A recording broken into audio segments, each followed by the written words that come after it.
বাংলাদেশে বসবাস করলে দুইটা ডায়লগ প্রতিদিনই শুনতে হয়। ডায়লগ এক, 90% মুসলমানদের দেশে এই কাজে চলবে না। ডায়লগের পক্ষে আছে ধার্মিক শ্রেণীরা বা ইসলামিস্ট যারা তারা আছে। অন্যদিকে আরেকটা ডায়লগ হচ্ছে যে 90% মুসলমানদের দেশে কেন এত ঘুষ, গুম, খুন, তারপরে ক্রসফায়ার, চুরি, ডাকাতি, রাহাজানি, ছিনতাই, বাটপারি, প্রতারণা, হ্যান অপকর্ম নাই কেন হচ্ছে 90% মুসলমানদের দেশে। এটা হচ্ছে সুশীল শ্রেণীদের স্ট্যান্ড। তো কথা দুইটা কিন্তু একই, কেবল প্রশ্নের মধ্যে সংঘর্ষ তৈরি হয়েছে। তো আমরা যদি এটা একটু বিশ্লেষণ করি, দেখবো যে বাংলাদেশ বাদ দিই, সারা পৃথিবী আইডিওলজির ভিত্তিতেই চলছে। মানুষরা আর কি। তো মানব জাতি যে আইডিওলজির ভিত্তিতে চলে, সেই আইডিওলজি আবার কয়েকটা ভাগে বিভক্ত: রিলিজিয়াস, পলিটিক্যাল, তারপর হচ্ছে যে এথিক্যাল। রিলিজিয়াস আইডিওলজি ধরেন এই যে সেমিটিক যে ধর্মগুলো আছে, ইসলাম, ইহুদি, খ্রিস্টিয়ান, তারপরে যে অন্যান্য ধর্ম, প্যাগানিজমের কথা যদি বলি, হিন্দু, বৌদ্ধ, এছাড়া আরো ধর্ম আছে যেমন জরথুস্ত্র। তো সমস্ত ধর্মের আইডিওলজি আছে। আবার গণতান্ত্রিক যে আইডিওলজি গুলো, সেগুলো একটা আইডিওলজি, পলিটিক্যাল। তার মধ্যে আবার যে সমাজতন্ত্র আছে। আবার এথিক্যাল জায়গা থেকে রেশনালিজম আছে, হ্যাঁ। তারপরে হচ্ছে যে নাস্তিক্য, এটা একটা আইডিওলজি। কমনলি একটা বিষয় পৃথিবীর সব আইডিওলজিতে খেয়াল করলে দেখা যায়, পৃথিবীর কোনো আইডিওলজির ম্যানিফেস্টো, কোনো আইডিওলজির মূল যে এজেন্ডা, সেগুলো খারাপ না। সেগুলো জনবান্ধব, মানুষকে নিয়ে কথা বলে, মানুষের উন্নতি নিয়ে কথা বলে, মানুষের ভালো চায়, পরকালের ভালো চায়। দুই একটা মতবাদ যেমন সমাজতন্ত্র বা নাস্তিক্যতন্ত্র, এগুলো বাদে সবাই ইহকালের পাশাপাশি পরকালেও ভালো চায়। অর্থাৎ সোজা কথা, মানব জাতির ভালো চাওয়া নিয়ে পৃথিবীর সব আইডিওলজি। প্রশ্ন হচ্ছে, পৃথিবীর সমস্ত আইডিওলজি যদি মানুষের ভালো চায়, তাহলে মারামারি, মুখ খারাপ করে বললে, কোন মারামারি করছে কারা? কারা একে অন্যের আহ রক্ত বের করছে, একে অন্যকে পরিবার সহ সমূলে বিনাশ করছে? কারা এরকম ধ্বংসাত্মক কার্যকলাপে মেতে উঠেছে? এই আইডিওলজির অনুসারীরা, তাই না? কিন্তু আসলে যারা এই ধ্বংসাত্মক কার্যকলাপে ব্যস্ত, তারা আইডিওলজির একটা জেস্ট নিয়েছে, তারা পুরো আইডিওলজি ধারণ করে না।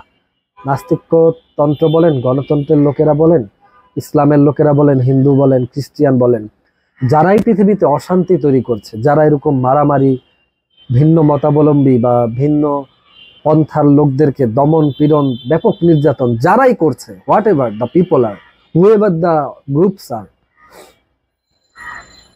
তারা কেউই আইডিওলজি ধারণ করে না।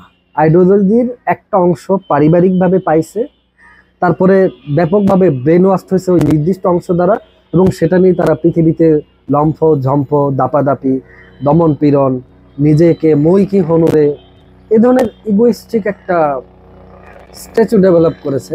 এবং এটা নিয়েই ধরেন যে তলোয়ার নিয়ে দাঁড়িয়ে গেছে অন্য আইডিওলজিকে সমূলে বিনাশ করার জন্য। অথচ প্রকৃত আইডিওলজি যদি ধারণ করতো, মানে আইডিওলজি পুরোটা ফ্রম ইন্ট্রোডাকশন টু কনক্লুশন যদি আগাগোড়া ধারণ করত, একটা অংশ বোঝান, আমি ধারণ করা বলছি, কারণ কোনো আইডিওলজি মানুষের কথার বাইরে অন্য কিছু বলে না। কোনো আইডিওলজি মানুষের খারাপ চায় না। যদি এটা ধারণ করত, তাহলে কিন্তু মানুষের শিখত পরমত সহিষ্ণুতা। মানুষ এখন জানে যে আমার মতের সাথে না মিললে আমার ধর্মীয় কারণ অনুযায়ী তাকে শেষ করে দিতে হবে, বা সম্ভব হলে তাকে ধোলাই দিতে হবে। তাও সম্ভব না হলে তাকে গালিগালাজ করতে হবে, সম্ভব হলে মামলা দিতে হবে, সরকারকে টেনে হেসে নামাইতে হবে। এই যে ক্ষমতা বা আইডিওলজির নামে নিজের ইগোকে যে বিস্ফোরিত করে অন্যকে দমন পীড়ন করার যে স্পৃহা, এটা কিন্তু আইডিওলজির চর্চা না, এটা হচ্ছে বিকৃত মানসিকতার চর্চা। এই জায়গা থেকে মানুষকে বের হতে হবে। পৃথিবীর সবাই একরকম হবে না, এটা মেনে নিই। তো আমরা এক সমাজে আছি, হিন্দু, মুসলিম, খ্রিস্টান, বৌদ্ধ। দেখে আমরা যদি হিন্দু ভাইরা কেন শিরক করে, জন্য তাদেরকে মারতে গেছি? কারণ তাদের ধর্ম আলাদা। আমাদের কাছে যেটা শিরক, তাদের কাছে সেটা তাদের পূজা, তাদের ইবাদত। আমি একইভাবে সেমিটিক ধর্মগুলো, ইসলাম, খ্রিস্টান, ইহুদি, কাছাকাছি হলেও মতাদর্শ বা গ্রন্থে অনেক পার্থক্য আছে। মানে পার্থক্যের জন্য যদি মারামারি খুনাখুনি লাগিয়ে দেয় ওই যে ইসরায়েলের মতো, তাহলে কিন্তু পৃথিবীতে শান্তি কখনো আসবে না। ওই অশান্তির ধারকেরা সবসময় মানুষকে সন্ত্রাসবাদী ট্যাগ দিয়ে, মানুষকে ধর্ম বিরোধী ট্যাগ দিয়ে, মানবতা বিরোধী এরকম ট্যাগ দিয়ে দমন পীড়ন করে আসছে। আমরা কেন ওইগুলো ফলো করব?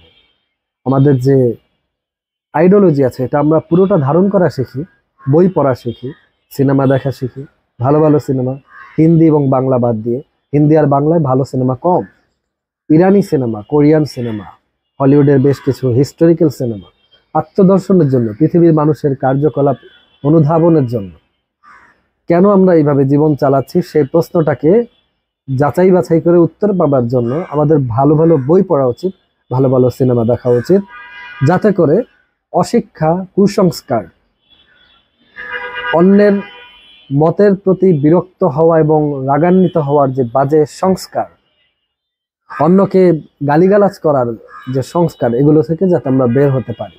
আমরা এখনো এটাই মানতে পারি না যে পরিবারে একজন ব্যক্তি তার যে বাক স্বাধীনতা আছে কথা বলার, দুর্বল হলে তাকে আমরা সাইজের উপরে রাখি। তার মানে পরিবার থেকে আমাদের গ্রুমিং নাই। বাইরে কিভাবে গ্রুমিং থাকবে? বাইরে কিভাবে মায়া মমতা থাকবে? বাইরে আমাদের তো কোনো মায়া মমতা নাই, খুবই স্বার্থপরতার মধ্যে আমরা আটকে গেছি। তো এই জায়গাগুলো থেকে বের হওয়ার জন্য ইতিহাস পড়তে হবে, বই পড়তে হবে, হিস্টোরিক্যাল বা ঐতিহাসিক যে মুভি, ডকুমেন্টারি, সেগুলো দেখতে হবে। কারণ যত বেশি অতীত দেখব তত বেশি নিজের বর্তমান এবং ভবিষ্যৎ নিয়ে সচেতন হব। কম অতীত দেখব, আইডিওলজির একটা অংশ ধারণ করব, তাহলে মারামারি খুনাখুনিটাই শিখবো। কোনো ধর্মের অনুসারী হতে পারবো না, কোনো আদর্শের অনুসারী হতে পারবো না।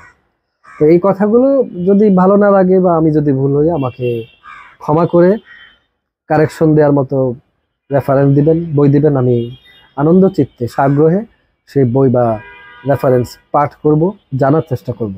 কারণ মানুষের জীবনে সবচেয়ে ইন্টারেস্টিং ব্যাপারটা হলো জীবজন্তু জানতে পারে না, মানুষ জানতে পারে। তো মানুষ হিসাবে অ্যাডভান্টেজ আমি কেন নিব না? আপনারা কেন নিবেন না?